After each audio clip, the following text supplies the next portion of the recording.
వైఎస్ఆర్ కుటుంబ సభ్యులందరికీ ముందుగా నమస్కరిస్తూ, పైన ఎండ వేడి ఎక్కువగా ఉంది, మిమ్మల్ని ఎక్కువ ఇబ్బంది పెట్టను. గత 5 సంవత్సరాలుగా జగన్మోహన్ రెడ్డి గారు అందిస్తున్న సంక్షేమం వల్ల పేదరికం బాగా తగ్గింది. 12 ఉండేది 4.8కి తగ్గింది. అదేవిధంగా మనకి 13,50,000 కోట్లు పెట్టుబడులు వచ్చాయి, 150 పరిశ్రమలు వచ్చాయి, 4 లక్షల ఉద్యోగాలు వచ్చాయి. అందులో గవర్నమెంట్ ఉద్యోగాలు 1,90,000, మిగతావి ప్రైవేట్ సెక్టర్లో వచ్చినాయి. ఇలా సంక్షేమం ఇస్తూ పేదరికం తగ్గించి రాష్ట్రాన్ని అభివృద్ధి పదంలో నడిపిస్తున్న ముఖ్యమంత్రి జగన్మోహన్ రెడ్డి గారు. అదేవిధంగా మంచి విద్యని, అంటే ఈ రాష్ట్రంలో పేద ప్రజల పిల్లలు ఎవరు కూడా పనుల్లోకి వెళ్ళకూడదు, చదువుకోవాలని చెప్పేసి పాఠశాలలో ఇంగ్లీష్ మీడియం పెట్టి గవర్నమెంట్ స్కూల్స్లో, అదేవిధంగా ప్రైవేట్ స్కూల్లో చదువుకున్నా సరే అమ్మఒడి, విద్యా దీవెన, వసతి దీవెన, ఫీజు రియంబర్స్మెంట్ పెట్టి ఆ పిల్లలు, పేదింటి పిల్లలు చదువుకుంటే కుటుంబ స్థితిగతులు మారుతాయని చెప్పి విద్యకి 18,000 కోట్లు హెచ్చించారు. అంటే వాళ్ళకు ఓటు ఉండదు, ఓటు లేకపోయినా కూడా ఈ రాష్ట్రంలో పేద ప్రజల పిల్లలు చదువుకోవాలని సత్సంకల్పంతో అలా చేశారు.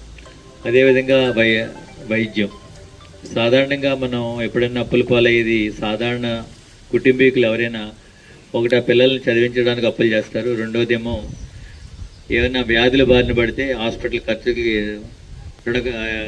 రుణగ్రస్తులు అవుతారు. అంటే ఈ అప్పులు ఎందుకు చేస్తామంటే రెండు పరిస్థితులు అనేవి, వైద్యం, విద్య.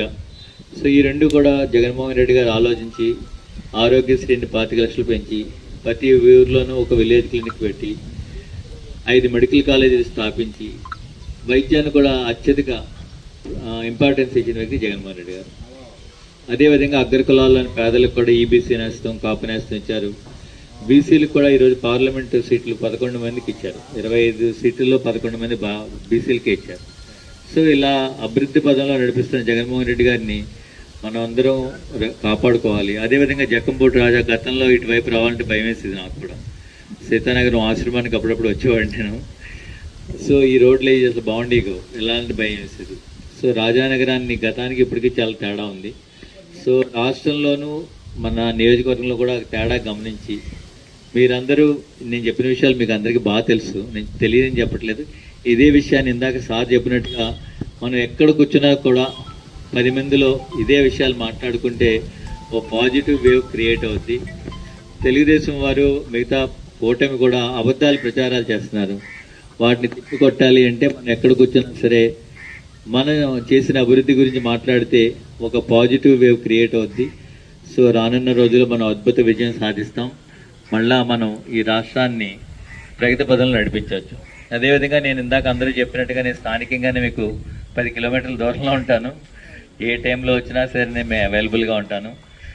పార్టీలు మారే వ్యక్తిని కాదు, పదవుల కోసం చేంజ్ అయ్యే వ్యక్తిని కాదు. నియోజకవర్గాలు కూడా మారుతున్నాం, మీకు హామీ ఇస్తున్నాను. ఎప్పుడు నేను రాజమండ్రిలోనే ఉంటాను. సో మీరందరూ కూడా మీకున్న 2 ఓట్లు కూడా ఫ్యాన్ గుర్తు మీద వేసి జగన్మోహన్ రెడ్డి గారిని మళ్ళా ముఖ్యమంత్రి చేసి మమ్మల్ని పార్లమెంట్కి పంపిస్తే ఈ ప్రాంతాన్ని మంచి అభివృద్ధి చేస్తాను. ఐటీ హబ్గా, మెడికల్ హబ్గా, టెంపుల్ టూరిజం, ఇవన్నీ కూడా చేద్దామని నా ప్లాన్. అదేవిధంగా గోదావరి పక్కన ఉన్నాం మనం. గోదావరి జలాలు, పరిశుద్ధమైన జలాల్ని ప్రతి గ్రామానికి పంపించాలి. అదేవిధంగా రోడ్లు, డ్రైన్స్ కూడా ఇంకా మిగిలి ఉన్నాయి, ఇంకా 60% అయింది కానీ ఇంకా ఉన్నాయి. సో ఇవన్నీ కూడా కంప్లీట్ చేయాలనేది నా ఆలోచన. మీ అందరి సహకారంతో, దేవుడు ఆశీస్సుతో నెగ్గితే ఇవన్నీ కూడా తప్పనిసరిగా చేస్తా అని చెప్పి మీకు మరొకసారి మనం చేస్తూ అందరికీ ధన్యవాదాలు.